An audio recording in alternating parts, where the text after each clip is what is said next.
Time था 17 फरवरी 2020 का और जगह थी कर्नाटक के चिकमंगलुरु का कंदूर। जब डॉक्टर रेवत शाम को वापस अपने घर पर पहुंचते हैं, इस टाइम वो अपने साथ काफी सारा सामान लेकर आए थे। तो अपने सामान को लेकर घर के अंदर आते हुए लगातार वो अपनी पत्नी कविता को आवाज लगा रहे थे। लेकिन आज जो अजीब घटना घटी वो ये थी कि इस टाइम तो उसकी पत्नी शाम के खाने की तैयारी कर रही होती या फिर घर में ही बिजी हुआ करती थी। लेकिन आज इसका पूरा का पूरा घर बिल्कुल शांत था।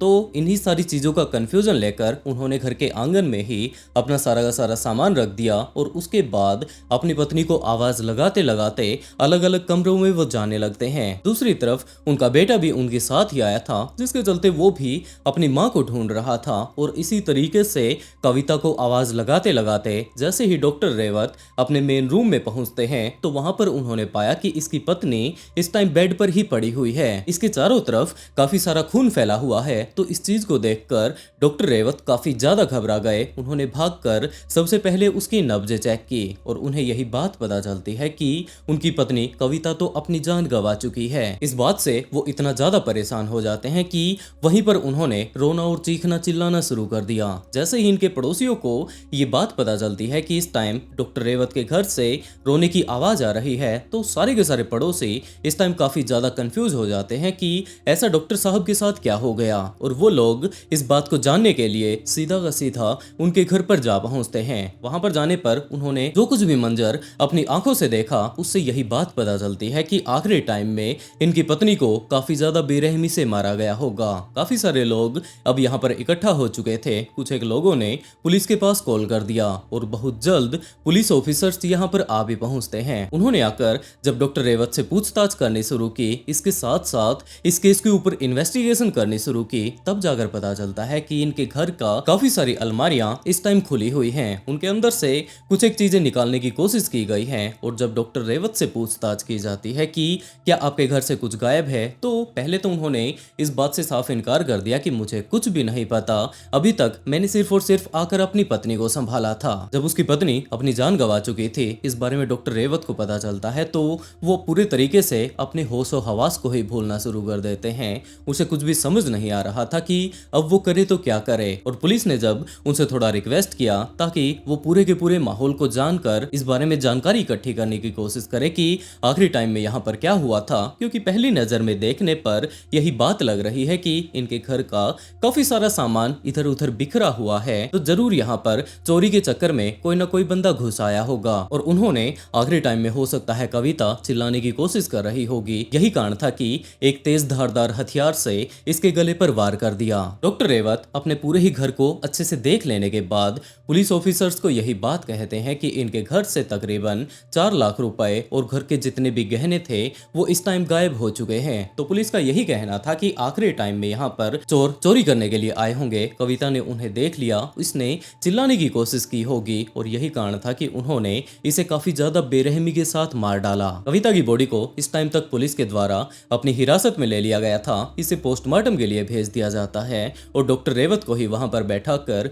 पूछताछ करनी शुरू करते हैं। डॉक्टर रेवत का ये कहना था कि वो लगभग 2 बजे के आसपास दोपहर को यहाँ पर आए थे। दूसरी तरफ उनके बेटे से भी पूछताछ की जाती है। इस टाइम तक डॉक्टर रेवत के 2 बच्चे हो चुके थे। बड़ा बेटा 10 साल का था और छोटी बेटी सिर्फ और सिर्फ 6 महीने की थी। तो उसके लड़के से जब पूछताछ की जाती है तो उसका भी यही कहना था कि हाँ, पिताजी उसे लेने के लिए आए थे और उसके बाद वो उन्हीं के साथ गया था। लेकिन जो इस केस में सबसे अजीब घटना इस केस में पुलिस ऑफिसर्स को देखने को मिली वो ये थी कि डॉक्टर रेवंत के बेटे का ये कहना था कि आज तक सिर्फ और सिर्फ उसकी माँ उसे लेने के लिए आया करती थी, लेकिन आज उसके पिता उसे लेने के लिए आए थे। और जब वो पहली बार अपने घर पर पहुंचा तो वहां पर उसे माँ भी दिखाई नहीं दी। उसके बाद वो अपने ट्यूशन पर चला जाता है, शाम को अपने दोस्तों के साथ खेलने के लिए चला जाता है। और आखिरी टाइम में जब डॉक्टर रेवत वापस अपने घर पर पहुंचे तो यहाँ पर उनकी पत्नी ने अपनी जान गंवा दी थी। इस टाइम तक इनके जितने भी रिश्तेदार थे, आस पड़ोस वाले थे, उनका यही कहना था कि आखिरी टाइम में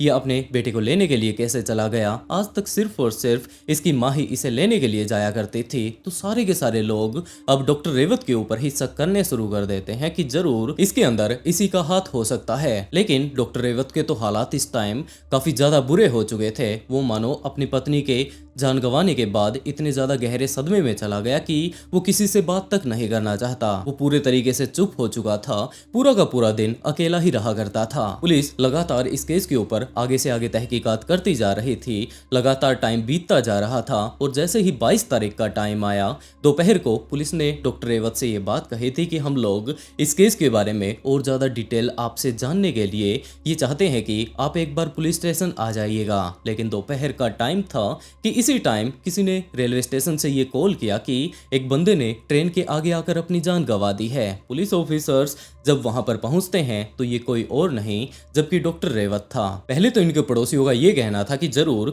इसी ने अपनी पत्नी का कत्ल किया होगा, हो सकता है इनके बीच किसी न किसी तरीके से लड़ाई हो गई होगी, तरह तरह के वो लोग अंदाजे लगा रहे थे।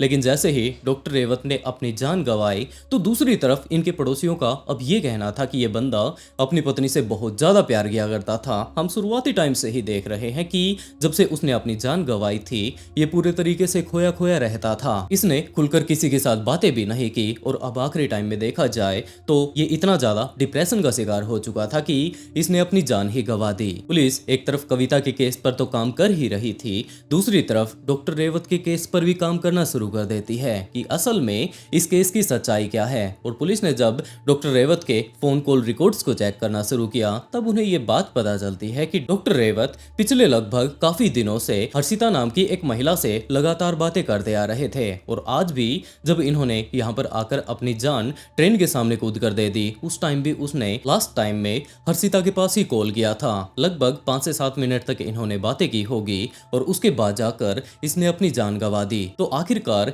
ये हर्षिता कौन है जिसे कि डॉक्टर रेवत अपनी जब लास्ट टाइम में जान देने के लिए जा रहे थे तो आखिरी टाइम में उसी से बातें की थी। तो इन सारी ही चीजों के बारे में तो सिर्फ और सिर्फ हर्षिता ही बता सकती है। तो उसके फोन कॉल रिकॉर्ड्स की सारी डिटेल निकाल लेने के बाद पुलिस ऑफिसर्स बेंगलोर उसी जगह पर जा पहुंचते हैं जहां पर की हर्षिता रहा करती थी। लेकिन पुलिस वाले जैसे ही हर्षिता के घर पर पहुंचते हैं तो वहां पर पुलिस को ये बात पता चलती है कि इस टाइम हर्षिता के घर के बाहर काफी ज्यादा भीड़ लगी हुई है। पुलिस वाले एक एक कर भीड़ को छांटते हुए जैसे ही घर के अंदर जाने की कोशिश करते हैं तो उन्हें ये बात पता चली कि यहाँ पर तो पहले से बेंगलोर पुलिस खड़ी हुई है, क्योंकि यहाँ पर एक महिला ने अपनी जान दे दी है और ये जान देने वाला कोई और नहीं जबकि हर्षिता ही थी। तो पुलिस अब कुछ भी समझ नहीं रही थी कि सबसे पहले कविता ने अपनी जान दे दी, उसके बाद उसके पति ने अपनी जान गंवा दी, जिसके ऊपर भी हम लोग शक करते हैं वही बंदा अपनी जान गंवा देता है। इसके पति के ऊपर शक हुआ तो उसने अपनी जान दे दी। अब ये हर्षिता नाम की एक महिला सामने आई थी। हम लोगों को लगा था कि जरूर इसके पीछे इसका हाथ हो सकता है, लेकिन अब इसने भी अपनी जान गंवा दी है। तो आखिरकार इस केस में चल क्या रहा है। तो पुलिस वाले जब वहां पर जाकर बेंगलोर पुलिस से जाकर मुलाकात करते हैं, पूछताछ करने लगते हैं, वहां की सारी डिटेल पता करने लगते हैं, तब जाकर पुलिस को ये बात पता चलती है कि हर्षिता ने जब आखिरी टाइम में अपनी जान गंवाई थी तो इसने एक लेटर भी लिखा था और उस लेटर के अकॉर्डिंग हर्षिता का पति सुदर्शन इसे काफी ज्यादा परेशान किया करता था। सुदर्शन दूसरी तरफ लगातार पिछले काफी देर से पुलिस वालों को यही बात बोल रहा था कि जनाब ये महिला डॉक्टर रेवंत नाम के एक व्यक्ति के साथ एक्स्ट्रा मैरिटल अफेयर में थी। मैं पिछले काफी दिनों से इसे समझा रहा था, काफी बार मैंने इसे रंगे हाथों तक पकड़ लिया था, लेकिन ये मानने के लिए तैयार नहीं थी और आज के टाइम में उसी बंदे के कारण इसने अपनी जान गंवाई है। तो कविता के केस को संभालने वाली पुलिस ने बेंगलोर पुलिस को ये सारी की सारी बातें बताई कि इस तरीके से कविता ने अपनी जान गंवाई। उसके बाद सुदर्शन जिस रेवंत नाम के व्यक्ति के बारे में बता रही है उसने अपनी जान गंवाई और आखिर में हर्षिता अपनी जान गंवा चुकी है। लेकिन सुदर्शन ने जो कुछ भी पुलिस ऑफिसर्स को बताया उन सारी की सारी रिपोर्ट को पढ़ लेने के बाद पुलिस को ये बात जरूर पता चल जाती है कि डॉक्टर रेवंत हर्षिता के साथ इस टाइम एक्स्ट्रा मैरिटल अफेयर में था। तो दूसरी तरफ अभी तक कविता की पोस्टमार्टम रिपोर्ट भी आ चुकी थी और उससे ये बात पता चलती है कि कविता को सिर्फ और सिर्फ गला काट कर नहीं मारा गया, जबकि इसके अलावा उसके पेट में 2 एनेस्थीसिया के इंजेक्शन भी लगाए गए थे। और जो ये इंजेक्शन वाला मामला है ये तो डॉक्टर की तरफ इशारा कर रहा है, जिसके चलते अब पुलिस वहां पर कविता के घर के आसपास जितने भी सीसीटीवी कैमरास लगे हुए थे उन सभी को छान मारना शुरू करती है। इसके अलावा सुदर्शन से पूछताछ करना शुरू करती है और इसके साथ साथ रेवंत के पड़ोसियों से, हर्षिता के रिश्तेदारों से आगे पूछताछ की जाती है और उसके बाद एक काफी ज्यादा खौफनाक कहानी सामने आती है, जिससे कि ये बात पता चलती है कि आखिरी टाइम में सिर्फ और सिर्फ एक बंदे का कत्ल किया गया था, लेकिन उसके बाद लगातार 3 लोग अपनी जान गंवा देते हैं। दरअसल इस पूरी ही घटना की शुरुआत 2 साल पहले हुई थी, जब हर्षिता रेवंत के पड़ोस में अपने एक रिश्तेदार से मिलने के लिए आई हुई थी। उस टाइम इसके दांतों में दर्द था और रेवंत स्पेशली तौर पर दांतों का ही डॉक्टर था, तो वो अपना दांत दिखाने के लिए उसकी दुकान पर जा पहुंचती है और पहली बार जब ये दोनों आपस में मिलते हैं तो पहली बार में ही इन दोनों को एक दूसरे के प्रति काफी ज्यादा अट्रैक्शन होने लगता है और उसके बाद तो हर्षिता दोबारा से एक बार इसकी दुकान पर चली जाती है और उसके बाद तो ये लगातार एक दूसरे से मिलना शुरू कर देते हैं और उसके बाद तो एक टाइम ऐसा भी आया जब ये दोनों एक दूसरे के बिना रह ही नहीं सकते थे। बाहर मिलना अब इन दोनों के लिए बिल्कुल नॉर्मल बात हो चुकी थी। दोनों के दोनों ये बात बोला करते थे कि हम लोगों को अपने अपने लाइफ पार्टनर को इस टाइम डिवोर्स दे देना चाहिए। उसके बाद ये दोनों शादी करके काफी ज्यादा खुश रहने वाले हैं। ये सारी की सारी बातें इन दोनों के बीच चल रही थी कि इसी टाइम हर्षिता के पति सुदर्शन को इस बारे में पता चल जाता है कि इस महिला का बाहर कहीं पर एक्स्ट्रा मैरिटल अफेयर चल रहा है और उसने उससे इस बारे में बात करने की कोशिश की, लेकिन इस टाइम हर्षिता खुलकर अपने पति को कुछ भी नहीं बताती। उसको बात को वहीं पर दबाने की कोशिश करती है। उसने इस बात से साफ इनकार कर दिया कि ऐसा कुछ तो है ही नहीं। दूसरी तरफ कविता को भी इस बारे में पता चल चुका था, तो उसने जब डॉक्टर साहब से इस बारे में पूछताछ करनी शुरू कर दी कि आखिरकार वो महिला कौन है, बार बार वो तुम्हारे पास आती है, दुकान के बाहर भी तुम लोग काफी बार एक साथ देखने को मिलते रहते हो, तो आखिरकार यहाँ पर चल क्या रहा है। उस टाइम डॉक्टर रेवंत इस बात से साफ इनकार कर देता है कि ऐसा कुछ भी नहीं जैसा कि तुम्हारे दिमाग में चल रहा है और वो लोग साफ साफ अपने पार्टनर को इस बारे में कुछ भी नहीं बता पाए। लेकिन एक टाइम ऐसा जरूर आया जब ये दोनों एक दूसरे के बिना तो नहीं रह सकते थे और यही कारण था कि हर्षिता बार बार अपने पति सुदर्शन के साथ लड़ाई कर लिया करती थी। वो तो इस बात का बहाना ढूंढ रही थी कि वो किसी भी तरीके से अपने पति से अलग हो जाए, लेकिन उसका पति बार बार यही बात पूछा करता था कि तुम्हें किस चीज की कमी है, तुम सिर्फ और सिर्फ ये बताओ कि मैंने तुम्हारे लिए किस चीज की कमी छोड़ी है, तुम आज के टाइम में मेरे साथ ऐसा सुलूक क्यों कर रही हो। लेकिन दूसरी तरफ हर्षिता इस बात को लेकर उससे अलग होना चाहते थे कि इन दोनों के बीच लड़ाई हो रही है। वो साफ साफ ये बात सुदर्शन को नहीं बताती है कि इस टाइम वो किसी और से प्यार करने लगी है। दूसरी तरफ डॉक्टर रेवंत भी अपनी पत्नी से अलग होने की कोशिश करता है, लेकिन उसकी पत्नी एक भी उसे ऐसा मौका नहीं देती जिससे कि वो बहाना बनाकर उससे अलग हो पाए। तो अब डॉक्टर रेवंत ने अब ये प्लानिंग बनानी शुरू कर दी कि अगर इसकी पत्नी आराम से इसकी जिंदगी से अलग नहीं होती है तो वो इसे जिंदगी से ही ठिकाने लगा देगा, जिसके बाद वो अगले काफी दिनों तक इसी तरीके की प्लानिंग बनाता रहता है। और उसके बाद एक टाइम ऐसा भी आया जब वो दोपहर को अपने घर पर खाना खाने के लिए आया था, तो उसी टाइम उसने अपनी पत्नी कविता को ठिकाने लगा दिया। इस टाइम उसने पूरा का पूरा प्लान बना रखा था कि अगर वो इसे मारकर यहाँ से भाग जाता है तो उसके बाद ये जरूर फंस जाएगा, जिसके चलते उसने सबसे पहले तो उसे एनेस्थेसिया का इंजेक्शन दिया और उसके बाद वो उसका गला काट देता है। धीरे धीरे कर उसका काफी सारा ब्लड लॉस हो जाता है और आखिरी टाइम में ब्लड लॉस के कारण ही कविता ने अपनी जान गंवाई थी। लेकिन इसे इस पूरे के पूरे माहौल को क्राइम सीन में भी तो बदलना था, जिसके चलते उसने अपने घर का काफी सारा सामान इस टाइम अलमारियों से बाहर फेंक दिया और उसके बाद अपने घर पर रखे हुए खुद के ही 4 लाख रुपए और काफी सारे गहने वो चुरा लेता है। उसके बाद वो अपने बेटे को लेने के लिए स्कूल जा पहुंचा, उसे वापस लाकर वो अपने घर पर खाना वगैरह खिलाकर उसे ट्यूशन पर छोड़ देता है। शाम को उसका बेटा खेलने के लिए चला गया और उसके बाद जैसा कि उसने पहले से ही ये सारा का सारा प्लानिंग बना रखे थे, अपने घर पर आ लेने के बाद वो शोर मचाना शुरू कर देता है कि उसकी पत्नी का तो कत्ल हो चुका है, किसी ने उसे काफी ज्यादा बेरहमी से मार डाला। और ये सारी की सारी बातें पुलिस को वहां पर लगे हुए सीसीटीवी कैमरा से पता चल जाती है कि आखिरी टाइम में यही बंदा इनके घर पर आया था। इसके अलावा तो कोई आया ही नहीं जिससे कि हम लोग ये बात कह सके कि उन्होंने चोरी की होगी। लेकिन पुलिस यहाँ पर आकर जब तहकीकात करनी शुरू करती है तो इनके काफी सारे पड़ोसी ऐसे मौजूद थे जिनका कि ये कहना था कि वो महिला काफी ज्यादा अच्छी थी, यहाँ पर हम लोगों ने किसी को भी आते जाते नहीं देखा, जरूर इस कांड के पीछे डॉक्टर रेवत ही हो सकते हैं।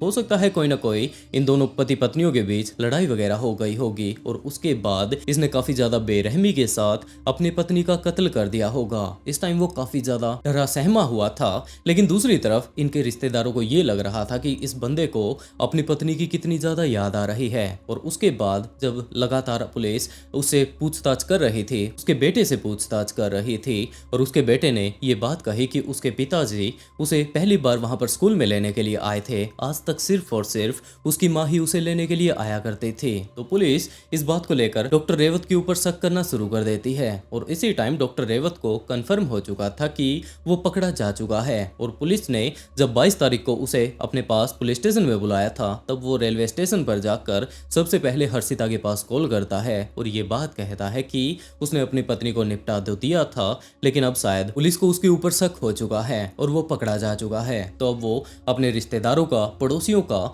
आखिरकार किस तरीके से सामना करेगा। उसका बेटा अगर उससे पूछेगा कि आखिरकार उसने उसकी माँ को क्यों मार डाला, जिसके चलते वो अपनी जान देने के लिए जा रहा है, तो वो रेल के आगे आकर अपनी जान गंवा देता है। लेकिन दूसरी तरफ इनके पड़ोसियों का ये कहना था कि ये बंदा अपनी पत्नी से कितना ज्यादा प्यार करता था, उसके गम में इसने अपनी जान गंवा दी। लेकिन दूसरी तरफ हर्षिता को जब इस बारे में पता चलता है तो उसका ये कहना था कि अब उसका प्रेमी ही इस दुनिया में नहीं रहा तो वो यहाँ पर रहकर क्या करेगी। लेकिन इसके साथ साथ वो ऐसा बिल्कुल भी नहीं चाहते थे कि उसकी जान गंवा लेने के बाद लोग उसे ये बात कहें कि इसका तो एक्स्ट्रा मैरिटल अफेयर चल रहा था, जिसके चलते उसने वो नोट लिख दिया कि इसके पति के साथ काफी ज्यादा लड़ाइयाँ होती है और यही कारण है कि अब ये अपनी जान गंवा रही है। इसकी मौत का जिम्मेदार कोई और नहीं जबकि इसका पति ही है। ये बात बोलकर वो भी जाकर फंदे से लटक जाती है। वो तो काफी ज्यादा अच्छा रहा कि पुलिस ने इस पूरे ही केस को काफी ज्यादा अच्छे से इन्वेस्टिगेट किया, नहीं तो बेचारा सुदर्शन इस टाइम बेवजह ही कोर्ट के चक्कर काट रहा होता